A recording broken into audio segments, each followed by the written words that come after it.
కోవూరు తాలూకా office ప్రాంగణంలో 1,08,00,000 ఆర్థిక శాఖ నిధులతో ఉప ఖజానా కార్యాలయం భవనానికి శంకుస్థాపన చేసిన కోవూరు శాసనసభ్యులు నల్లపురెడ్డి ప్రసన్నకుమార్ రెడ్డి. ఈ సందర్భంగా ఆయన మాట్లాడుతూ, జగన్మోహన్ రెడ్డి ముఖ్యమంత్రిగా ప్రమాణ స్వీకారం చేసిన తర్వాత అభివృద్ధి సంక్షేమంపై దృష్టి పెట్టారని, అభివృద్ధి సంక్షేమం రెండు కళ్లులా భావించే వ్యక్తి, రాష్ట్రాన్ని భారతదేశంలోనే ఆదర్శ రాష్ట్రంగా తీర్చిదిద్దిన వ్యక్తి జగన్మోహన్ రెడ్డి గారని అన్నారు. ఆంధ్రప్రదేశ్ ఆర్థిక శాఖ నిధుల నుండి బుచ్చిరెడ్డిపాలెం మరియు కోవూరులో 2,16,00,000 రూపాయలతో ఉప ఖజానా కార్యాలయాలు నా చేతుల మీదుగా శంకుస్థాపన చేయడం చాలా ఆనందంగా ఉందని కోవూరు శాసనసభ్యులు అన్నారు.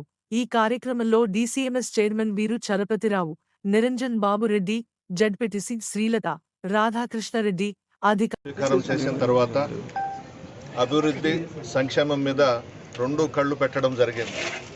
జగన్మోహన్ రెడ్డి గారికి అభివృద్ధి సంక్షేమం రెండు కళ్ళు. పేద ప్రజలకు అదేవిధంగా రాష్ట్రాన్ని భారతదేశంలోనే ఒక ఆదర్శ రాష్ట్రంగా తీర్చిదిద్దాలనే ఉద్దేశం.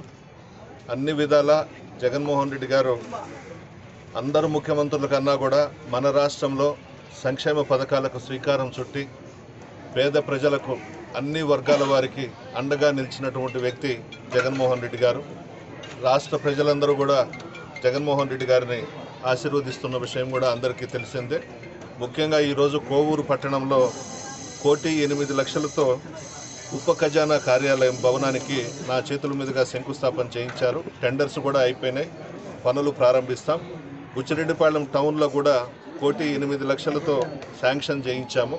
స్థలం సమస్య వల్ల కొద్దిగా ఆగుంది, అది కూడా ఒక వారం రోజుల్లో క్లియర్ చేసి ఇది కూడా టెండర్స్ పిలిచి ఈ వర్క్ కూడా ప్రారంభిస్తామని చెప్పి తెలియజేస్తూ, ఈ కార్యక్రమానికి నన్ను ఆహ్వానించిన మా ట్రెజరీ డిపార్ట్మెంట్ డీడీ గారు, ఈ గారు అందరికి కూడా నా ధన్యవాదాలు తెలియజేస్తున్నాను.